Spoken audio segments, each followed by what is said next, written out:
Brazil ਦੇ ਵਿੱਚ ਜੀ ਕੀ ਹੁੰਦਾ ਕਿ ਜਿਹੜੀ ਜਿੱਥੋਂ ਹੁਣ ਦੁਬਾਰਾ ਉੱਥੇ ਦੀ ਸਿਆਸਤ ਚਰਚਾ ਦੇ ਵਿੱਚ ਆਈ ਆ, ਉਹ ਪਹਿਲਾਂ ਤਾਂ ਜਿਹੜੇ ਆ ਇਹ ਜੇਕਰ ਆਪਾਂ ਗੱਲ ਕਰੀਏ ਜਿਹੜੇ ਸਾਬਕਾ ਪ੍ਰੈਜ਼ੀਡੈਂਟ ਜੇਰ ਬੋਲਸੋਨਾਰੋ ਆ, ਇਹ ਕਾਫੀ ਇਹਨਾਂ ਨੂੰ ਜਿਹੜਾ ਫਾਰ ਰਾਈਟ ਗਰੁੱਪ ਦਾ ਮੰਨਿਆ ਜਾ ਰਿਹਾ, ਕੰਜ਼ਰਵੇਟਿਵ ਜਿਹੜੇ ਹੁੰਦੇ ਕਾਫੀ ਇਹਨਾਂ ਦੇ ਜਿਹੜੇ ਉੱਦਾਂ ਦੇ ਖਿਆਲਾਤ ਆ। ਸੋ ਇਹਨਾਂ ਦੇ ਬਾਬਤ ਮੈਂ ਕੁਝ ਜਿਹੜੀਆਂ ਰਿਪੋਰਟਾਂ ਸੁਣ ਰਿਹਾ ਸੀਗਾ ਕਿ ਇਹਨਾਂ ਨੇ ਕਿਸ ਤਰੀਕੇ ਨਾਲ ਲੋਕਾਂ ਦੇ ਨਾਲ ਆਪਣਾ ਜਿਹੜੀਆਂ ਤਕਰੀਰਾਂ ਕੀਤੀਆਂ ਜਾਂ ਲੋਕਾਂ ਦੇ ਨਾਲ ਕਿਸ ਤਰੀਕੇ ਨਾਲ ਸੰਵਾਦ ਕੀਤਾ ਕਿ ਲੋਕਾਂ ਨੂੰ ਇਹਨਾਂ ਨੇ ਆਪਣੇ ਵੱਲ ਖਿੱਚਿਆ, ਲੋਕਾਂ ਨੂੰ ਆਪਣੇ ਨਾਲ ਜੋੜਿਆ, ਤੇ ਇਸੇ ਤਰੀਕੇ ਨਾਲ ਇਹ ਜਿਹੜਾ ਬੈਕ ਬੈਂਚਸ ਤੋਂ ਇਹਨਾਂ ਦੀ ਫਰੰਟ ਬੈਂਚਸ ਤੇ ਹੁੰਦੀ ਆ ਤੇ ਇਹ ਪ੍ਰੈਜ਼ੀਡੈਂਸੀ ਲਈ ਖੜੇ ਹੁੰਦੇ ਨੇ ਤੇ ਲਾਸਟ ਟਾਈਮ ਜਿਹੜਾ ਇਹ ਜਿੱਤਦੇ ਵੀ ਨੇ ਤੇ ਬਣਦੇ ਨੇ ਬ੍ਰਾਜ਼ਿਲ ਦੇ ਰਾਸ਼ਟਰਪਤੀ। ਉਸ ਤੋਂ ਬਾਅਦ ਇਹਨਾਂ ਨੇ ਕਾਫੀ ਆਪਣਾ ਲੋਕਾਂ ਦੇ ਵਿੱਚ ਜਿਹੜਾ ਆਪਣੀ ਹੋਂਦ ਇਹਨਾਂ ਨੇ ਸਥਾਪਿਤ ਕੀਤੀ ਆ, ਉਹ ਤਾਂ ਆਪਾਂ ਇਸ ਤੋਂ ਵੀ ਜਿਹੜਾ ਸਮਝ ਸਕਦੇ ਹਾਂ ਕਿ ਹਾਲਾਂਕਿ ਇਸ ਵਾਰ ਇਹਨਾਂ ਦੀ ਜਿੱਤ ਨਹੀਂ ਹੋ ਸਕੀ, ਪਰ 49% ਵੋਟਾਂ ਇਹਨਾਂ ਨੂੰ ਮਿਲੀਆਂ ਤੇ ਦੂਜੇ ਪਾਸੇ ਮਹਿਜ ਬਹੁਤ ਥੋੜੇ 50-51% ਵੋਟਾਂ ਲੈ ਕੇ ਜਿਹੜੀ ਆ ਲੋਲਾ ਡਾ ਸਿਲਵਾ ਦੀ ਜਿਹੜੀ ਧਿਰ ਆ ਉਹ ਜਿਹੜੀ ਸੱਤਾ ਦੇ ਵਿੱਚ ਆਈ ਆ। ਸੋ ਬਹੁਤ ਵੱਡੇ ਪੱਧਰ ਤੇ ਇਹਨਾਂ ਦੇ ਕੋਲ ਵੀ ਸਮਰਥਨ ਲੋਕਾਂ ਦਾ ਹਾਸਲ ਆ। ਪਰ ਇਹਨਾਂ ਨੇ ਪਹਿਲੇ ਦਿਨਾਂ ਤੋਂ ਹਜੇ ਇਲੈਕਸ਼ਨ ਦੇ ਰਿਜ਼ਲਟ ਆਏ ਨਹੀਂ ਸੀ, ਪਹਿਲਾਂ ਤੋਂ ਹੀ ਇਹਨਾਂ ਨੇ ਇਹ ਗੱਲ ਕਹਿਣੀ ਸ਼ੁਰੂ ਕਰ ਦਿੱਤੀ ਸੀ ਕਿ ਜੀ ਜਿਹੜੀ ਆ VOTING ਮਸ਼ੀਨਸ ਦੇ ਵਿੱਚ ਕੁਝ ਘਪਲਾ ਹੋ ਸਕਦਾ ਜਾਂ ਜਿਹੜੀ ਆ ਰਿਗਿੰਗ ਨੂੰ ਲੈ ਕੇ ਬਹੁਤ ਸਾਰੇ ਕਲੇਮ ਇਹਨਾਂ ਨੇ ਸ਼ੁਰੂ ਕਰ ਦਿੱਤੇ ਸੀਗੇ ਤੇ ਇਸ ਕਰਕੇ ਇਹਨਾਂ ਤੇ ਕਾਫੀ ਜ਼ਿਆਦਾ ਪਹਿਲਾਂ ਵੀ ਸਵਾਲ ਖੜੇ ਹੋਏ। ਸੋ ਖੈਰ ਜਦੋਂ ਇਹਨਾਂ ਦੀ ਧਿਰ ਜਿਹੜੀ ਆ ਅਕਤੂਬਰ ਦੇ ਜਦੋਂ ਵਿੱਚ ਹੁੰਦੀਆਂ ਚੋਣਾਂ ਤਾਂ ਇਹਨਾਂ ਦੀ ਧਿਰ ਹਾਰ ਜਾਂਦੀ ਆ। ਬ੍ਰਾਜ਼ਿਲ ਦੇ ਜਿਹੜੇ ਆ ਲੂਲਾ ਡਾ ਸਿਲਵਾ ਜਿਹੜੇ ਆ ਉਹ ਵਰਕਰਸ ਪਾਰਟੀ ਤੋਂ ਜਿਹੜੇ ਆ 2 ਵਾਰ ਪਹਿਲਾਂ ਵੀ ਰਾਸ਼ਟਰਪਤੀ ਰਹਿ ਚੁੱਕੇ ਨੇ ਤੇ ਉਹ ਪਹਿਲੇ ਰਾਸ਼ਟਰਪਤੀ ਸੀਗੇ ਜਿਹੜੇ ਵਰਕਿੰਗ ਕਲਾਸ ਲੋਕਾਂ ਦੇ ਵਿੱਚੋਂ ਉੱਠ ਕੇ ਜਿਹੜੇ ਆ ਬ੍ਰਾਜ਼ਿਲ ਦੇ ਜਿਹੜੇ ਆ ਰਾਸ਼ਟਰਪਤੀ ਬਣੇ ਸੀ। ਸੋ ਇਹਨਾਂ ਨੇ ਜਿਹੜੀ ਆ ਨੈਰੋ ਇਲੈਕਸ਼ਨ ਡਿਫੀਟ ਜਿਹੜੀ ਤੋਂ ਬਾਅਦ ਅਕਤੂਬਰ ਦੇ ਵਿੱਚ ਸੋ ਉਸ ਤੋਂ ਬਾਅਦ ਜਿਹੜੇ ਇਹਨਾਂ ਦੇ ਜਿਹੜੇ ਜੇਰ ਬੋਲਸੋਨਾਰੋ ਆ ਜੋ ਕਿ ਸਾਬਕਾ ਰਾਸ਼ਟਰਪਤੀ ਨੇ ਬ੍ਰਾਜ਼ਿਲ ਦੇ, ਕਹਿ ਲਓ ਕਿ ਜਨਵਰੀ ਦੇ ਪਹਿਲੇ ਹਫ਼ਤੇ ਹੀ ਹਜੇ ਜਿਹੜੇ ਲੋਲਾ ਡਾ ਸਿਲਵਾ ਨੇ ਜਿਹੜਾ ਆਪਣਾ ਇਸ ਕਾਰਜਕਾਲ ਸੰਭਾਲਿਆ ਰਾਸ਼ਟਰਪਤੀ ਦਾ। ਸੋ ਇਹਨਾਂ ਦੇ ਜਿਹੜੇ ਬੋਲਸੋਨਾਰੋ ਸਾਹਿਬ ਦੇ ਜਿਹੜੇ ਹਾਰਡਕੋਰ ਸਪੋਰਟਰ ਸੀਗੇ ਉਹਨਾਂ ਨੇ ਪਹਿਲਾਂ ਤਾਂ ਜੀ ਆਪਣੇ ਆਪ ਨੂੰ ਕੈਂਪ ਕਰ ਲਿਆ, ਭਾਵ ਕਿ ਉਹਨਾਂ ਨੇ ਡੇਰੇ ਲਾ ਲਏ ਆਰਮੀ ਦੇ ਜਿਹੜੇ ਆ ਬੇਸਿਸ ਦੇ ਸਾਹਮਣੇ। ਜਿਸ ਦਿਨ ਨਤੀਜੇ ਆਏ ਆ ਉਸ ਦਿਨ ਵੀ ਇਹ ਰਿਪੋਰਟਾਂ ਸਾਹਮਣੇ ਆਈਆਂ ਸੀਗੀਆਂ ਕਿ ਇਹਨਾਂ ਦੇ ਜਿਹੜੇ ਸਮਰਥਕ ਟਰੱਕਾਂ ਵਾਲੇ ਆ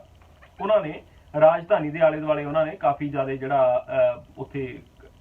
ਜਿਹੜਾ ਘੇਰਾ ਪਾ ਲਿਆ ਸੀ ਜਾਂ ਉਹਨਾਂ ਨੇ ਜਿਹੜੇ ਇਹਨਾਂ ਦੇ ਸਪੋਰਟਰ ਜਿਹੜੇ ਟਰੱਕਰਸ ਸੀਗੇ ਉਹਨਾਂ ਨੇ ਚੱਕਾ ਜਾਮ ਕਹਿ ਲਓ ਇਹਨੂੰ ਆਪਾਂ ਆਪਣੀ ਪੰਜਾਬੀ ਆਮ ਭਾਸ਼ਾ ਦੇ ਵਿੱਚ ਕਹਿ ਲਈਏ ਕਿ ਕਰਨ ਦੀ ਕੋਸ਼ਿਸ਼ ਕੀਤੀ ਤਾਂ ਕਿ ਇਸ ਨਤੀਜੇ ਨੂੰ ਨਾ ਮੰਨਦੇ ਹੋਇਆ। ਪਰ ਇਹਨਾਂ ਦੇ ਫਿਰ ਜਿਹੜੇ ਹਾਰਡਕੋਰ ਸਪੋਰਟਰਸ ਆ, ਫਾਈਨੈਂਸ਼ੀਅਲ ਟਾਈਮਸ ਦੀ ਰਿਪੋਰਟ ਦੇ ਮੁਤਾਬਕ ਇਹਨਾਂ ਨੇ ਜਿਹੜਾ ਬ੍ਰਾਜ਼ੀਲੀਆ ਜਿਹੜੀ ਕੈਪੀਟਲ ਆ ਬ੍ਰਾਜ਼ਿਲ ਦੀ ਉੱਥੇ ਜਿਹੜਾ ਮਿਲਟਰੀ ਦਾ ਜਿਹੜਾ ਆਰਮੀ ਬੇਸ ਸੀਗਾ ਉਹਦੇ ਆਲੇ ਦੁਆਲੇ ਡੇਰੇ ਲਾ ਕੇ ਤਾਂ ਇਹਨਾਂ ਨੇ ਮਿਲਟਰੀ ਨੂੰ ਕਿਹਾ ਕਿ ਤੁਸੀਂ ਮਾਰਸ਼ਲ ਲਾਅ ਲਾ ਦਿਓ, ਭਾਵ ਕਿ ਕੂ ਕਰਕੇ ਜਿਹੜੀ ਲੂਲਾ ਡਾ ਸਿਲਵਾ ਦੀ ਜਿਹੜੀ ਨਵੀਂ ਸਰਕਾਰ ਬਣੀ ਆ ਇਹਨੂੰ ਚੱਲਦਿਆਂ ਕਰੋ ਤੇ ਤੁਸੀਂ ਮਿਲਟਰੀ ਦਾ ਰਾਜ ਆ ਜਾਵੇ ਮੁਲਕ ਦੇ ਵਿੱਚ। ਹਾਲਾਂਕਿ ਆਪਾਂ ਪ੍ਰੋਗਰਾਮ ਦੀ ਸ਼ੁਰੂਆਤ ਦੇ ਵਿੱਚ ਗੱਲ ਕੀਤੀ ਸੀਗੀ ਕਿ ਕਾਫੀ ਨਾ ਪੱਖੀ ਜਿਹੜੇ ਆ ਗੱਲਾਂ ਦੱਸੀਆਂ ਜਾਂਦੀਆਂ ਕਿ ਜਦੋਂ ਬ੍ਰਾਜ਼ਿਲ ਦੇ ਵਿੱਚ ਜਿਹੜਾ ਡਿਕਟੇਟਰਸ਼ਿਪ ਰਹੀ ਆ, ਜਦੋਂ ਉੱਥੇ ਮਾਰਸ਼ਲ ਲਾਅ ਰਿਹਾ ਆ। ਹਾਲਾਂਕਿ ਚਲੋ ਮਾੜੀਆਂ ਹੁਣ ਚੰਗੀਆਂ ਹੋਣੇ ਤਾਂ ਵੈਸੇ ਵੀ ਜਦੋਂ ਕਿਸੇ ਜਿਹੜਾ ਜਮਹੂਰੀਅਤ ਹੋਵੇ ਉੱਥੇ ਕਿਸੇ ਨੂੰ ਵੀ ਇਹ ਹੱਕ ਨਹੀਂ ਹੋਣਾ ਚਾਹੀਦਾ ਕਿ ਉਹ ਆਪਣੀ ਬੰਦੂਕ ਦੀ ਨੋਕ ਤੇ ਜਿਹੜਾ ਕਿਸੇ ਨੂੰ ਵੀ ਇਹ ਕਹਿ ਦੇਵੇ ਕਿ ਨਹੀਂ ਤੈਨੂੰ ਇਹ ਗੱਲ ਨਹੀਂ ਤਾਂ ਤੈਨੂੰ ਆਹ ਮੰਨਣੀ ਪੈਣੀ ਆ।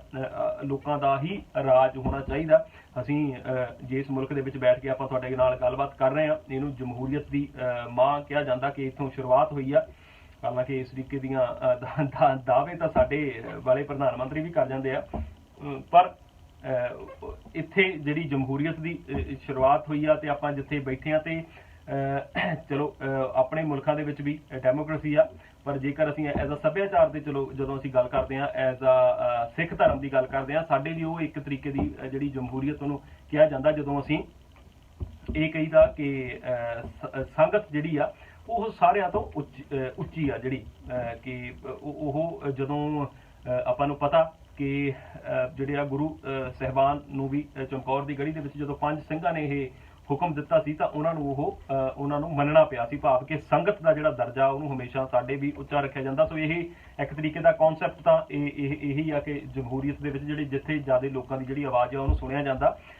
ਸੋ ਇਹਨਾਂ ਦੀ ਇਸ ਘਟਨਾ ਤੋਂ ਬਾਅਦ ਪਹਿਲਾਂ ਤਾਂ ਇਹ ਜਿਹੜੇ ਪ੍ਰੋਟੈਸਟ ਹੀ ਕਰ ਰਹੇ ਸੀਗੇ ਕਿ ਆਰਮੀ ਇਸ ਤਰੀਕੇ ਨਾਲ ਕਰ ਦੇਵੇ ਜਾਂ ਹੋਰ ਬਹੁਤ ਸਾਰੀਆਂ ਗੱਲਾਂ ਨੂੰ ਲੈ ਕੇ, ਪਰ ਉਸ ਤੋਂ ਬਾਅਦ ਇੱਕਦਮ ਜਿਹੜਾ ਐਤਵਾਰ ਵਾਲੇ ਦਿਨ ਇਹ ਜਿਹੜਾ ਰਾਈਟਸ ਦੇ ਵਿੱਚ ਬਦਲ ਜਾਂਦਾ ਤੇ ਇਹ ਜਿਹੜੇ ਲੋਕ ਆ ਜਿਹੜੇ ਸਾਬਕਾ ਰਾਸ਼ਟਰਪਤੀ ਜੇਰ ਬੋਲਸੋਨਾਰੋ ਦੇ ਕੱਟੜ ਸਮਰਥਕ ਮੰਨੇ ਜਾਂਦੇ ਆ, ਇਹਨਾਂ ਦੇ ਵੱਲੋਂ ਜਿਹੜਾ ਸੁਪਰੀਮ ਕੋਰਟ ਤੇ ਜਿਹੜੀ ਆ ਉੱਥੇ ਦੀ ਕਾਂਗਰਸ ਆ ਤੇ ਪ੍ਰੈਜ਼ੀਡੈਂਸ਼ੀਅਲ ਪੈਲੇਸ ਆ ਉਹਦੇ ਵਿੱਚ ਜਿਹੜਾ ਪ੍ਰਵੇਸ਼ ਕਰ ਦਿੱਤਾ ਜਾਂਦਾ ਧੱਕੇ ਦੇ ਨਾਲ। ਹਾਲਾਂਕਿ ਇਹਦੇ ਕਿਉਂਕਿ ਕੁਝ ਦਿਨ ਪਹਿਲਾਂ ਹੁਣ ਇਹ 2-3 ਦਿਨ ਪਹਿਲਾਂ ਗੱਲ ਹੋਈ ਆ, ਇਨਵੈਸਟੀਗੇਸ਼ਨ ਇਹਦੇ ਤੇ ਹੋਣਗੀਆਂ, ਦੇਖਦੇ ਆ ਕਿ ਜਿਹੜੇ ਆ ਇਹ ਰਾਸ਼ਟਰਪਤੀ ਆ ਉਹ ਜਿਹੜੇ ਹੁਣ ਇਸ ਵੇਲੇ ਰਾਸ਼ਟਰਪਤੀ ਨੇ ਉਹ ਇਹਦੇ ਬਾਬਤ ਕੀ ਜਿਹੜੀ ਜਾਂਚ ਕਰਕੇ ਜਾਂ ਉਹਨਾਂ ਦੀ ਜਿਹੜੀ ਰਜੀਮ ਆ ਜਾਂਚ ਕਰਕੇ ਲੋਕਾਂ ਨੂੰ ਕੀ ਦੱਸਦੀ ਆ, ਕਿਉਂਕਿ ਜਿਹੜਾ ਇਸ ਗੱਲ ਤੇ ਸਵਾਲ ਖੜੇ ਹੋ ਰਹੇ ਆ ਕਿ ਕਿਵੇਂ ਇੰਨੇ ਲੋਕ ਜਿਹੜੇ ਆ ਉੱਥੇ ਪਹੁੰਚ ਗਏ ਤੇ ਉਹਨਾਂ ਦੇ ਵੱਲੋਂ ਜਾ ਕੇ ਤੋੜ-ਫੋੜ ਕੀਤੀ ਗਈ ਇਹਨਾਂ ਸਰਕਾਰੀ ਇਮਾਰਤਾਂ ਦੇ ਵਿੱਚ। ਕਿਸੇ ਵੀ ਮੁਲਕ ਦੇ ਲਈ ਉੱਥੇ ਦਾ ਸੁਪਰੀਮ ਕੋਰਟ, ਉੱਥੇ ਦਾ ਜਿੱਥੇ ਉਹਨਾਂ ਦੇ ਮੁਲਕ ਦਾ ਆਗੂ ਰਹਿੰਦਾ ਹੋਵੇ, ਪ੍ਰੈਜ਼ੀਡੈਂਸ਼ੀਅਲ ਪੈਲੇਸ ਜਾਂ ਜਿਵੇਂ ਸਾਡੀ ਡਾਊਨਿੰਗ ਸਟਰੀਟ ਆ ਨੰਬਰ 10 ਆ, ਤੇ ਉਹ ਤੇ ਨਾਲ ਜਿਹੜੀ ਮੁਲਕ ਦੀ ਕਾਂਗਰਸ ਆ ਉਹ ਜਿਵੇਂ ਸਾਡੇ ਪਾਰਲੀਮੈਂਟ ਆ ਜਾਂ ਹਾਊਸ ਆਫ ਕਾਮਨ ਆ, ਤੇ ਇਸ ਤਰੀਕੇ ਦੀਆਂ ਬਿਲਡਿੰਗਸ ਦੇ ਵਿੱਚ ਜਦੋਂ ਲੋਕਾਂ ਦਾ ਪ੍ਰਵੇਸ਼ ਕਰ ਜਾਣਾ ਉਹ ਵੀ ਧੱਕੇ ਨਾਲ ਇਵੇਂ, ਤੇ ਇੱਥੇ ਸੁਭਾਵਕਨ ਬਹੁਤ ਸਾਰੇ ਸਵਾਲ ਖੜੇ ਹੁੰਦੇ ਆ ਜਿਹੜੀਆਂ ਸਿਕਿਉਰਿਟੀ ਫੋਰਸਿਸ ਦੇ ਉੱਤੇ। ਸੋ